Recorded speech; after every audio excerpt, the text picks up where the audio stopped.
Has the Las Vegas Raiders front office completely lost their minds? Or is General Manager John Spytek playing 5D chess while we're playing blindfolded checkers? How does this franchise have the nerve to cut a guaranteed defensive starter right in the middle of rookie minicamp? And even more urgently, the massive rumors of a blockbuster trade for A.J. Brown to save our rookie quarterback, Fernando Mendoza's skin, are catching fire behind the scenes. Things are getting crazy, Raider Nation. Ryan Miller here, and if you don't want to miss out on the insane roller coaster that is rooting for Vegas, buckle up, smash that like button right now, and let's jump straight into the chaos. We barely blinked, and the guillotine has already dropped without mercy at rookie minicamp. Pay close attention to this bombshell. The Raiders just straight up cut defensive end Charles Snowden. You heard that right. The guy who was an absolute starter in 18 games over the last 2 seasons, who racked up 3 crucial sacks in 2025, got sent packing to make room for an undrafted rookie. The immediate reaction inside our locker room and on the internet? Absolute panic and fear regarding our defense. Look, there's no sugarcoating this without being deeply concerned. We know the NFL is a cold, cruel business, but releasing a solid veteran who gives you quality depth on the defensive line in the middle of May, that's an absurd risk that creates a ton of insecurity. With Snowden gone and the Tyree Wilson trade that already went down this offseason, who's actually left to give Max Crosby and Kwity Paye a vital breather? We're left with just Malcolm Koonce and rookie Keyron Crawford. And speaking of Crawford, the situation isn't great. The kid we took in the 3rd round already had to sit out the 2nd day of minicamp practice because, in his own words, he felt the heavy load of the workload. Think about it. The guy has been in the professional league for exactly 2 days, and he's already needing to rest his body, focusing only on mental reps and trying to figure out what time he needs to wake up. That raises a massive red flag for me. Our pass rush rotation is hanging by a thread. If Crosby sneezes too hard or takes a heavy double team and misses even a single game, we are completely screwed. Sure, the front office signed Nicholas Henning, that historic number 2 overall pick from the CFL draft, which shows Spytek is prioritizing youth at all costs. They showed no mercy.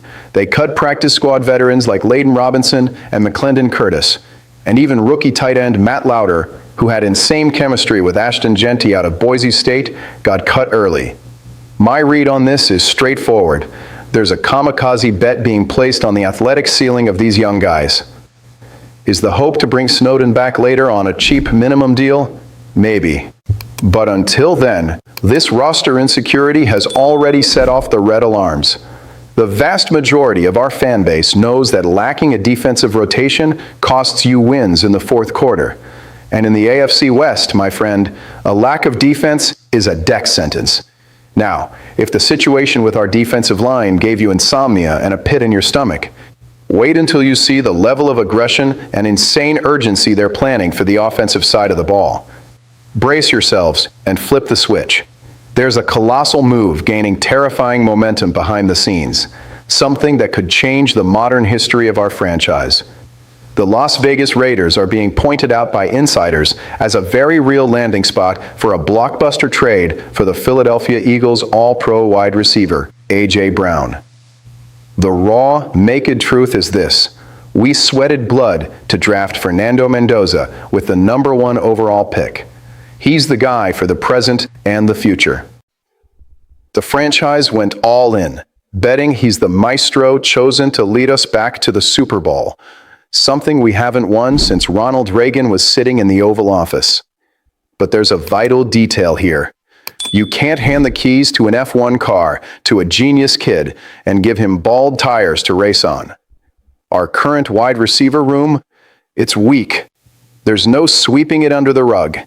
League history is littered with cases of incompetent franchises that destroyed the psychology of their rookie QBs because they failed to urgently provide elite weapons right at the start of their rookie contract. Look at the disaster with Bryce Young. It took 3 agonizing seasons to get a real receiver drawing coverage for him. The rumor that's bursting the NFL bubble involves sending our sacred 2027 first-round pick, a fourth-rounder, and a 2028 second-round pick straight to Philly. Is it a steep price? Absurdly expensive. Will the internet absolutely roast us for it? But we have over $25 million in cap space just sitting there right now.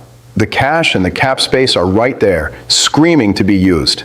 In my opinion, John Spytek needs to pull this trigger yesterday. Imagine Mendoza having A.J. Brown dominating on deep routes, bulldozing defenders for yards after the catch, combined with Brock Bowers eating linebackers alive in the middle of the field. We would go from a rebuilding team straight to the ultimate nightmare of the conference overnight. There are people defending, waiting for the phenomenal 2027 draft class of receivers.